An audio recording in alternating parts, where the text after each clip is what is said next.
ഇത് ഏത്തപ്പഴമാണേ. അപ്പം ഇങ്ങനെ കളർ മാറിയെന്ന് വിചാരിച്ച് നിങ്ങൾ ഈ പഴങ്ങൾ കൊണ്ട് കളയരുത്.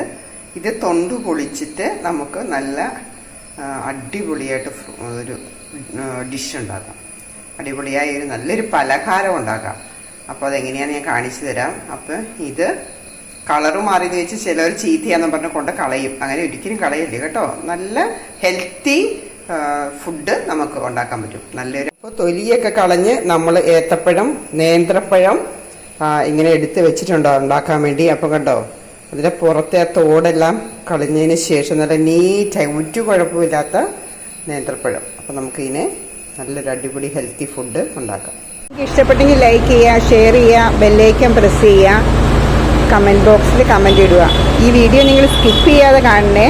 നമുക്ക് വീഡിയോയിലേക്ക് പോവാം. ഇവിടെ ഞാൻ കുറച്ച് ഗോതമ്പ് പൊടി, നമുക്ക് ആവശ്യത്തിന് 1 കപ്പ് ഗോതമ്പ് പൊടി, ഒരു 7-8 നേന്ത്രപ്പഴം എടുത്ത് പഴുത്തത്. അപ്പോൾ നല്ലവണ്ണം നമ്മൾ ഇങ്ങനെ തേങ്ങായും ചെറുജീരകവും ഏലക്കായും ഒരു ഇത്തിരി ഉപ്പ്, ശകലം, അപ്പോൾ ഇതും കൂടി എല്ലാം കൂടി ചേർത്ത് നല്ലവണ്ണം ഒന്ന് കുഴച്ചെടുക്കുക. ഇങ്ങനെ ഇത് കണ്ടോ, ഇതുപോലെ. എന്നിട്ട് വേണം നമ്മൾ ഇലയിലേക്ക് പരത്താൻ വേണ്ടി. എന്നിട്ട് വേണം നമ്മൾ ഇലയിലേക്ക് പരത്തണം. നല്ലവണ്ണം ഇങ്ങനെ മിക്സ് ചെയ്തെടുക്കും കേട്ടോ. ഒരു മുറുക്കം വരും, നമുക്ക് ഒരുപാട് അയഞ്ഞു പോകണ്ട.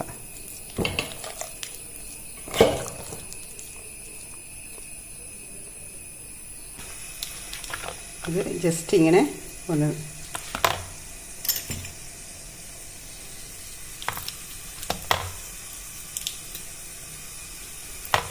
ഇങ്ങനെ ഇരിക്കുക. എന്നിട്ട് നമ്മൾ ഇതുപോലെ മടക്കി വെച്ചിട്ട് ഇതുപോലെ ആക്കിയാൽ മതി. മടക്കി വെച്ചിട്ട് ഇങ്ങനെ മടക്കുക. എന്നിട്ട് നമ്മൾ ഇഡ്ഡലി ചെമ്പിലേക്ക് ഇങ്ങനെ വെക്കും.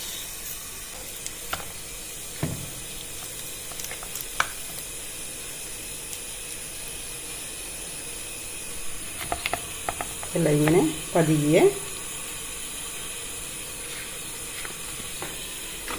നമ്മൾ ഇതുപോലെ ഇഡ്ഡലി ചെമ്പിൽ ഇങ്ങനെ പരത്തി വെക്കും. എന്നിട്ട് നല്ലവണ്ണം ഇത് കണ്ടോ പരത്തി വെച്ചേക്കുന്നുണ്ട് ഇഡ്ഡലി ചെമ്പിൽ. അതുപോലെ നല്ലവണ്ണം മൂടുക. നല്ലവണ്ണം കാറ്റ് അതിൻ്റെ എയർ പുറത്ത് പോകാണ്ട് മൂടുക.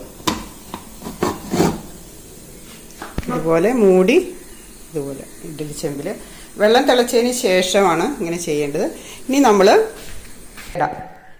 നമുക്ക് നോക്കാം, നമുക്ക് തിന്ന് നോക്കാം. എന്നാ നല്ല വിറ്റാമിൻ ഉള്ളതാണ് ഈ ഇലയുടെ. അവിയിൽ നമ്മുടെ ഇലയുടെ പാകമായിരിക്കുന്നു.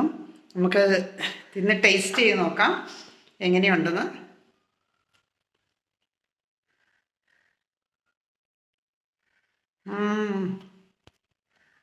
നല്ല സൂപ്പർ, നല്ല ടേസ്റ്റി ഫുഡാണ്. നല്ല ഹെൽത്തി ഫുഡും കൂടിയാണ് ഈ ഇലയുടെ. അപ്പം നേന്ത്രപ്പഴം, ഏത്തവാഴയ്ക്കപ്പഴം കൊണ്ട് നമുക്ക് ആവിയിൽ വേവിച്ച ഒരു ഹെൽത്തി ഡിഷാണ്. ഇത് ആർക്കും കഴിക്കാം, ചെറിയ കുട്ടികൾ മുതൽ മുതിർന്ന ആൾക്കാർ വരെ നമുക്ക് വൈകുന്നേരത്തെ ഫുഡിന്, ഒരു വൈകുന്നേരത്തെ സ്നാക്സ് ആയിട്ട് നമുക്ക് ഉപയോഗിക്കാം. കുട്ടികൾ സ്കൂളിൽ നിന്ന് വരുമ്പോഴൊക്കെ ഇതുപോലെ സ്നാക്സുകൾ ഉണ്ടാക്കി അവർക്ക് നല്ല ഇഷ്ടമുള്ള സ്നാക്സ് ഉപയോഗിക്കാം. ഓക്കെ, അപ്പോൾ ഇത് ഇഷ്ടപ്പെട്ടെങ്കിൽ നിങ്ങളും ഇതുപോലെ ഉണ്ടാക്കി കഴിക്കുക.